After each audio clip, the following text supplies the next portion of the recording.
Identification, well that's usually a VIN number. Where do you want it? Chassis. What? Chassis lane. Chassis. Alright if you want.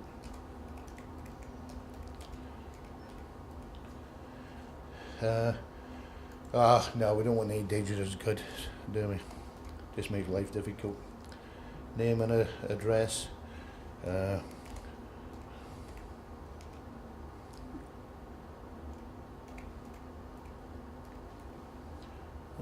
did that come from? Right. Where we want 11.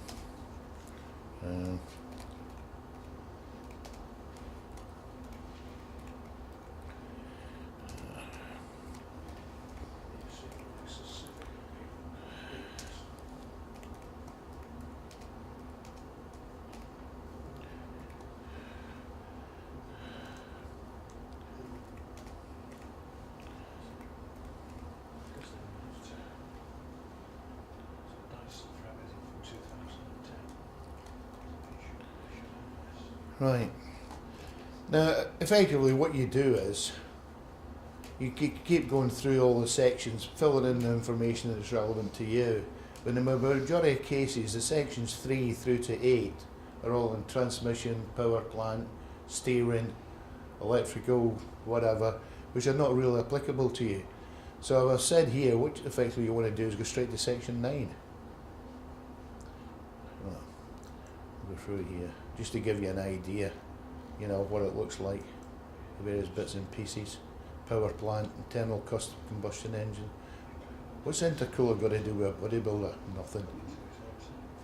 Doesn't want to get involved in that. Electric vehicles. Anti-lock braking, nah, I don't think you want to worry about, don't do anything to braking. Body work maybe.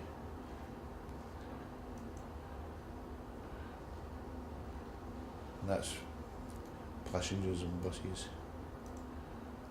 So you've effectively jumped up to section 9. And here it comes, it says, you've decided to go vehicle for a big truck, 2-stage build. If you're not happy with that there, go back to the start if you want and change and start playing around about with it again. But if you're happy,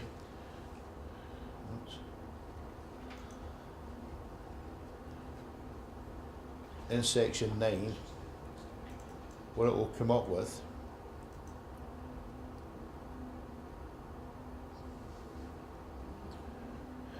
that's just a cover sheet. You can put in it, make that, but that's just an example of a cover sheet. And here we've got the vehicle information document for you to use to get the vehicle approved. I've already told you this at the moment is for categories M and N, but I've now split it out for M multi-stage build and N multi-stage build to make you bodybuilders and converters life a lot easier. And what it's done is, it started filling the information in for you.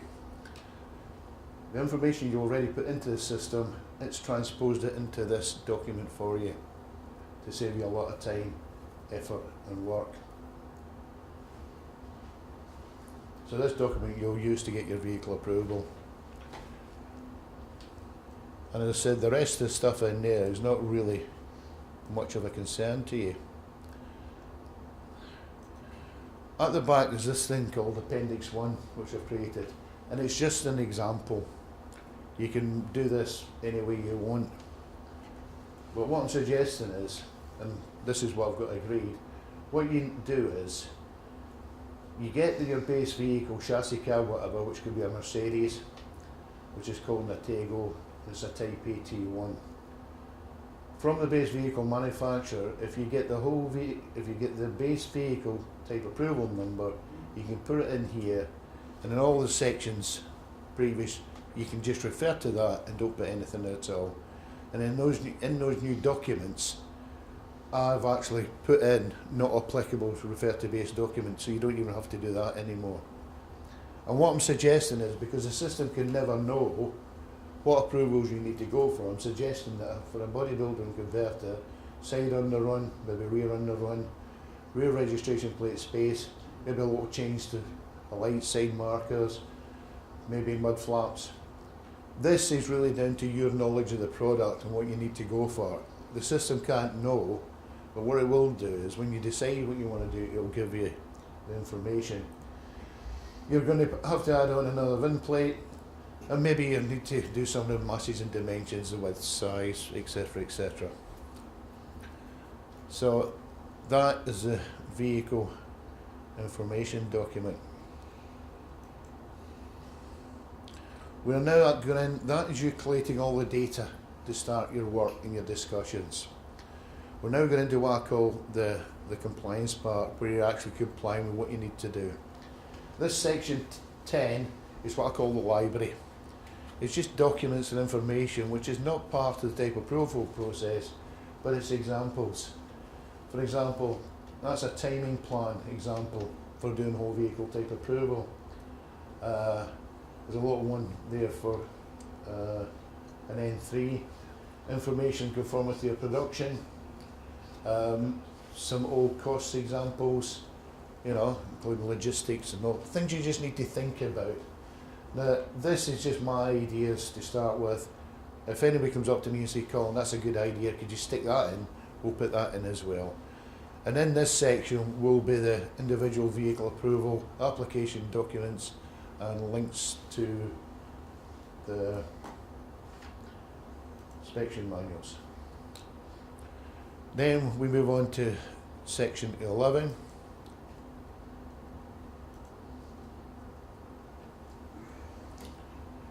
Oh, one thing I should have managed, everything I'm showing you up here, you can save into your own system. Right? It will be held in the SENTA guide, but you can also copy it into your own system and save it in there. What this is a list of all the directives and the equivalent UNEC regulations for an N3 European whole vehicle type approval application. This is, if you go into the legislation, it's 4 different sections. You need to pull it all together, and even when you see the requirements for this, it's written for all categories. It's a big table. It's got passenger vehicles, buses, trucks, trailers. So you've quite literally got to scan down this and see what's applicable to you. We've already done it. It's there. You don't have to troll through there. That's a complete list, and it will be continually updated as the new information comes along. So this is the document, everything for that type of vehicle. But you probably only have to deal with a couple of things like fuel tanks, rear underrun, etc. So what it says here is save this document, have a look down, see what's applicable to you, and just put a little mark in this column here to give you a note of what you need to deal with. The reason for that being is, if you do that,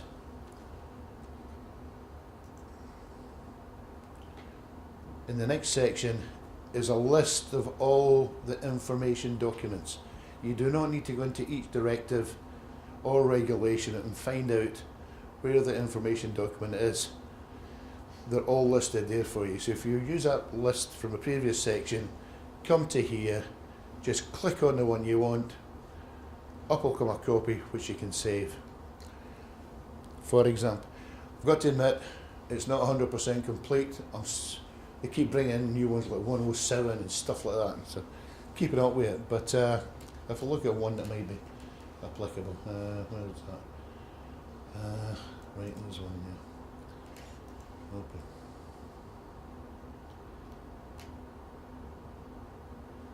There you go, little cover sheet as before. And what we've got here is the information document for rear underrun, fuel tanks and rear underrun. So it's there for you. All you need to save it. But once again, it started copying in the information for you. If you've got umpteen different type approval documents, all that information's up front. So you only need to type it in one place and it'll copy it into all the other documents. If you need to change it, it's quite simple. Go back to the front page, change it, and it'll change it in all the other documents for you. And that is very useful. Especially, the one I like about this is this one. you move premises, you move down the road. You've got to change all your documents to tell you when you've moved down the road. Put it in one place, does it for you. So you've got all your systems and component approvals, documents. You can then move on. That's the document, sorry, my apologies. What you need to do is do a type variant inversion matrix, cover all your options, go and discuss it and worst case it. So this is just an example of the table. You can use, I've seen many different formats. This is just an example, you know, of the different types, variants and versions. I think every company's got their own system. That's just an example to list all your options.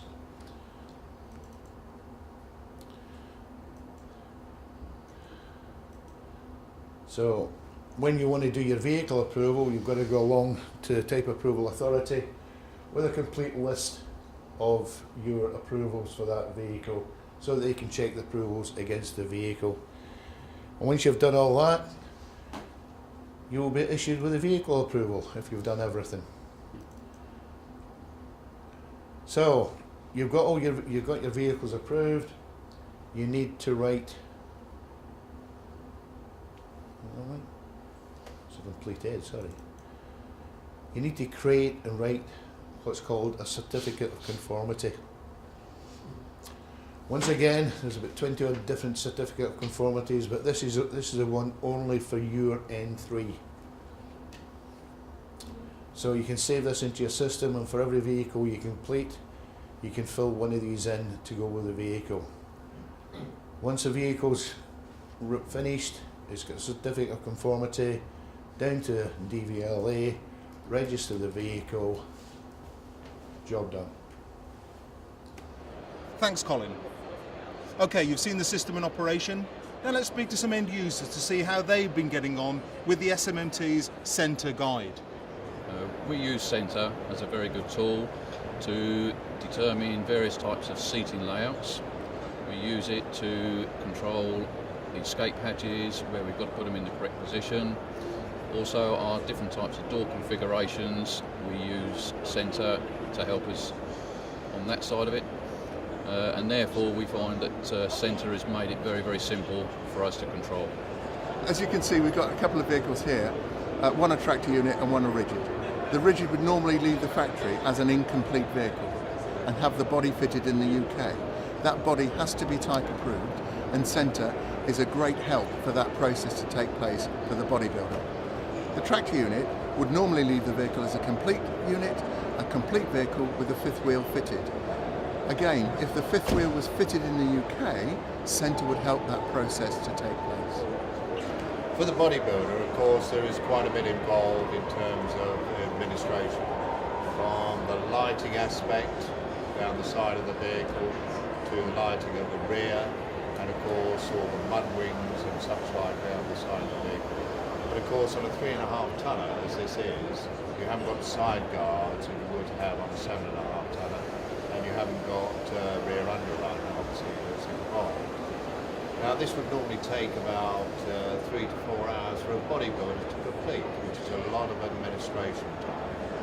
And of course with SENTA, then because of the time that's involved, which is a lot less in working through it, probably half an hour, then of course your costs are reduced as a bodybuilder, but of course the overall administration is involved and all the paperwork obviously reduced, because it can be extremely onerous for a bodybuilder being at the tail end of a chain as such, from the chassis guy to do a whole vehicle type of build.